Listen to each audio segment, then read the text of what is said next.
నమస్తే, నేను మీ కుప్ప పద్మిని. ఇన్నాళ్ళు మీ సపోర్ట్ ని నాకు అందిస్తూ, మీ ప్రేమని నాకు అందిస్తున్న ప్రతి ఒక్కరికి కృతజ్ఞతలు. ఇప్పుడు చూడబోతున్న ఈ వీడియో కూడా ఖచ్చితంగా మీకు ఉపయోగపడుతుంది. లైక్, షేర్ అండ్ సబ్స్క్రైబ్ చేసి మీ ఇష్టాన్ని అలాగే మీ సపోర్ట్ ని నాకు అందించండి. అలాగే ఈ వీడియో పట్ల మీ అభిప్రాయాన్ని కమెంట్ సెక్షన్ లో కమెంట్ చేసి నాకు తెలియజేయండి. నమస్తే, వెల్కమ్ టు అవర్ ఛానల్. నేను పద్మిని. ప్రస్తుతంతో పాటు ప్రముఖ ఆధ్యాత్మికవేత్త, వాస్తు జ్యోతిష పండితులు అనంత శర్మ గారు మనతో పాటు ఉన్నారు. మాట్లాడదాం. నమస్కారం అండి. నమస్తే తల్లి. ఏమండి, కాదేది కవితకు అనర్హం విన్నారుగా? ఇది విన్నారు కదా? అలాగే ఇప్పుడు దీన్ని కాస్త మార్చి కాదేది ఏడుపులకి అనర్హం అన్న రీతిలో ఉంది ఈ ప్రపంచం అని చెప్పుకోవచ్చు. ఎవరైనా చక్కటి ఇల్లు కొనుక్కున్నారా, ఏడుపులు. మన వాళ్ళే, మన చుట్టూ ఉన్న వాళ్ళు, మన బంధువులు కూడా దగ్గర డబ్బులు తీసుకుంటారు, మనకి అసలు పెడతారు. సో మనం కారు కొనుక్కున్నాం, ఏడుపు. ఇల్లు కొనుక్కున్నాం, ఏడుపు.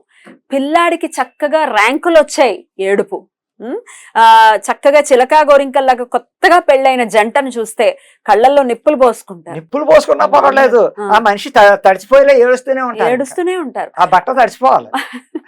మాకు అవ్వట్లేదు, మా పిల్లలకి అవ్వట్లేదు, అదిగో వాళ్ళకి అయిపోయింది, వీళ్ళకి అయిపోయింది అంటే నీ ప్రారంధం అలా ఏడ్చింది. అది వాళ్ళ కర్మ. ఎగ్జాక్ట్లీ. వాళ్ళకి వచ్చిందని వాళ్ళకి ఏడిస్తే మనం కూడా వాళ్ళ ఎందుకు ఉండకూడదని ఆలోచించవచ్చు కదా. ఎగ్జాక్ట్లీ. అవతల వాళ్ళ జీవాన్ని పడి ఏడ్చి కన్నా మనం కూడా అలా చేసుకుని మన పిల్లలకి మంచి జరగాలని కోరుకోవాలి. కానీ వాళ్ళ ఇంట్లో అన్ని అయిపోతున్నాయి, మన ఇంట్లో ఏది అవ్వట్లేదు. ఎందుకవుతావు? నువ్వు పూర్వజన్మలో ఏ పాపం చేశారో, ఏ కర్మ చేశారో, ఎంతసేపు ఎదుటి వాళ్ళని వాళ్ళని బడి ఏడుస్తూ మనం అది కాదు కోరుకునేది. మనం కూడా నీచాతి నీచమైన ప్రవృత్తి అనుకోవచ్చండి ఇది. అది 100% నీచం కదా. మొహం మీద అనేస్తూ ఉంటారు. ఇప్పుడు 10 మంది కలిసారు అనుకోండి, కొంతమంది సిగ్గు బిడియాలు వదిలేసి మొహం మీదే ఏమిటి నీకేంటి ఇలా నీకేంటే చక్కగా నువ్వు చేసిన పుణ్యం మీ భర్త నీకు సహకరిస్తాడే, మాకు ఇలా.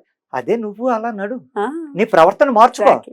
నీ ప్రవర్తన మార్చుకుంటే నీకెందుకు సహకరించండి నీ భర్త కానీ పిల్లలు కానీ అని నేను ఖచ్చితంగా వాళ్ళ గురించి చెప్తాను. ఎగ్జాక్ట్లీ. మీరు అన్నది 100% కరెక్ట్ అండి. కొంచెం కూడా సిగ్గుబిడియం లేకుండా, పోనీ వాళ్ళ ముందు కాదు, వాళ్ళ వెనకాల కూడా అబ్బా వాళ్ళు అసలు ఎంత బాగా ఎదిగిపోతున్నారో, ఇంకా మళ్ళీ దిగజారిపోయి ఏం చేస్తున్నారో, ఇలా ఇంత పైకి వెళ్ళిపోతున్నారు అని మాట్లాడే మాటలు ఎప్పటికప్పుడు కట్టి గొడుపుతాయి. అసహ్యంగా ఉంటుంది, తెలియట్లేదు. అది తిరిగి వస్తాయి. తిరిగి రావడం ఏంటి? రోడ్డును పడతారమ్మా. మనం ఎదుటి మనిషి ఎదుగుదల చూసి ఆనందపడాలే కానీ ఆ ఏడుపు ఇంకా దిగజారిపోతారన్న సంగతి వీళ్ళ ఎక్కడ దాకా ఎందుకు? ఫర్ ఎగ్జాంపుల్ తల్లి, నా సొంత విషయాల్లో నేను పక్కా మిడిల్ క్లాస్.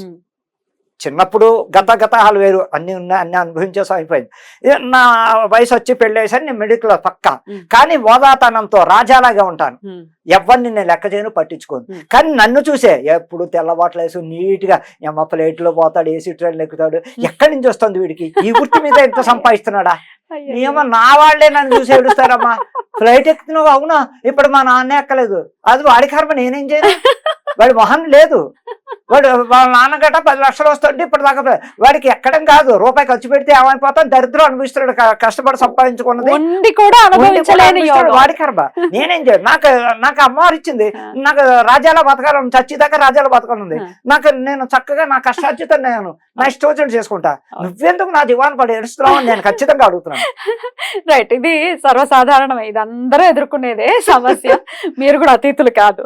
అయితే అదే డెఫినెట్లీ నేను అని కాదు, మీరని కాదు. ఇప్పుడు ఆయనకు కూడా అదే ఉండొచ్చు, నాకు కూడా అదే పాప. కెమెరా మ్యాన్ చూసి ఏడ్చి వాళ్ళు ఉంటారు, ఎందుకుంటారు? ఎవరికైనా ఉంటారు. అయితే ఈ ఏడుపులు ఇప్పుడు ఏడ్చేవాడిని మనం మార్చలేమండి. ప్రవృత్తి అదే మనం మార్చాలి. వాళ్ళ ప్రవృత్తి అదమ్మా.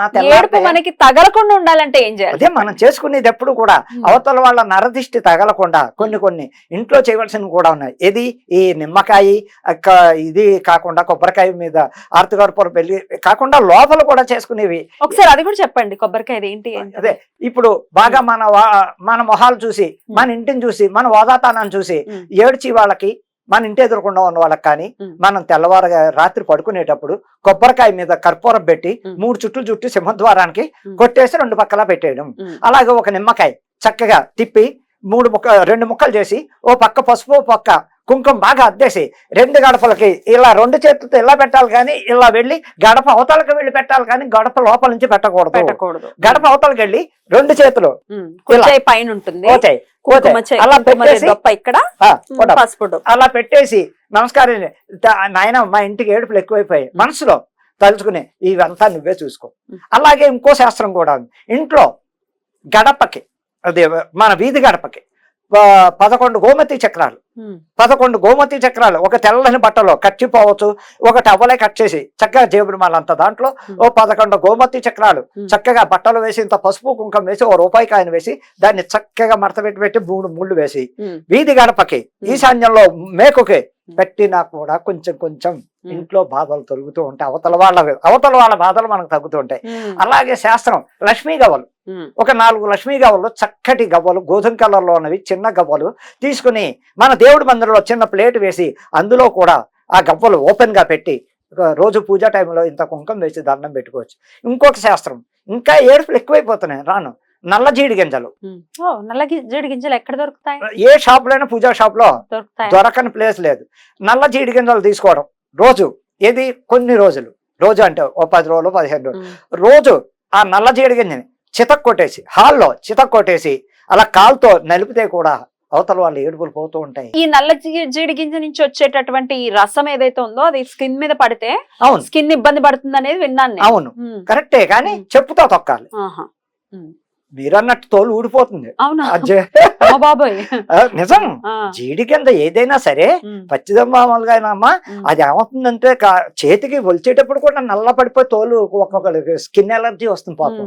అలా నేను ఎన్నో చేసాం మాకు. అలా కూడా చేయడంలో చితక్ కొట్టేసి పక్క పెట్టేసినా పర్వాలేదు, కాలుతో తొక్కమని ఏం లేదు, చితక్ కొట్టేసి గుండ చేసి మనకి చేతికి అంటుకోకుండా జాగ్రత్త కొట్టేసి ఇది హాల్ మధ్యలో హాలు మధ్యలో చక్క ఓ గుట్టవో ఏదో ఒకటి, అదే చేత్తో కొడితే అంత గమ్ముని నలిగేది కాదు, ఓ గూట ఏదో పెట్టి చక్క 3 గుద్దులు గుద్దితే పెచ్చులు కింద పప్పు కింద అయిపోతుంది. అది పొద్దున్న దాకా తీయకూడదు, రాత్రి మాటలు కొట్టేసి ఇంక మనం వెళ్ళిపోవాలి, అంతే వెళ్ళిపోయి పడుకోవడమే హాయిగా. అది పొద్దున్న తుడిచేటప్పుడు తీసేసి డస్ట్బిన్ లో వేసేసుకోవచ్చు.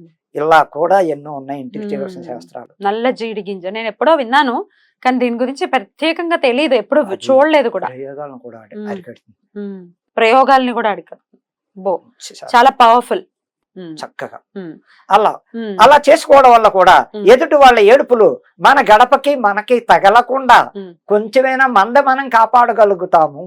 ఎప్పుడు చేయమంటారు ఈ నల్ల జీడి గింజ? మనం అమావాస్య నుంచి పొన్నం దాకా చేస్తే చాలా మంచిది. ఓ ప్రతిరోజు అన్నారు కదా, అమావాస్య నుంచి మొదలుకొని పౌర్ణమి వరకు. రేపు అమావాస్య నుంచి రేపు ఆశ్వీజ పౌర్ణమి దాకా చేసుకుంటే కూడా ఆ తల్లి మనకు అవతల వాళ్ళ దిష్టి ఏడుపులు తగ్గుముఖం పడుతూ ఉంటాయి.